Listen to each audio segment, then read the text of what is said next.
என்னடா கொள்கை, உங்களுக்கு கொள்கையே இல்லடா, கொள்கை எல்லாம் தற்குறிகள் அப்படின்னு வந்து ஒருத்தர் உங்களை சொல்லிட்டே இருக்காரு. எப்படி பாக்குறீங்க அதை? ப்ரோ, ஃபர்ஸ்ட் வந்து அவர் கொள்கை இல்ல இல்லன்னு அவர் கத்துறது வந்து எனக்கு என்னவோ ஒரு மேட்னஸா தோணுது. என்னன்னா, எங்களுக்கு அதாவது டிவிகேக்கு கொள்கை இருக்கோ இல்லையோ அவர் ஏன் கவலைப்படணும்? இப்ப கொள்கை இல்லைன்னா மக்கள் என்ன பண்ணுவாங்க?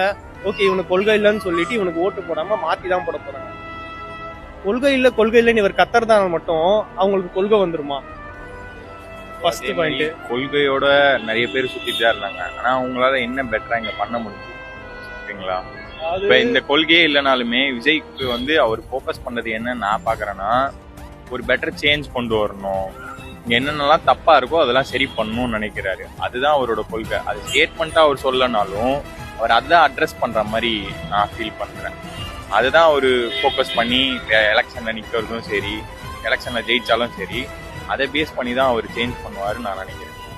ஆனா இப்போ கன்சிஸ்டன்சியா வந்து சீமான் வந்து எந்த மேடை கிடைச்சாலும் சரி, எந்த பிரஸ் மீட் கிடைச்சாலும் சரி, விஜய் திட்டத்துல தான் வந்து அதான் ப்ரோ, கொள்கை இல்லைன்னு சொல்லி இவருக்கு என்ன கிடைக்க போகுது? இவர் என்ன செய்ய போறேன்னு சொன்னா தானே.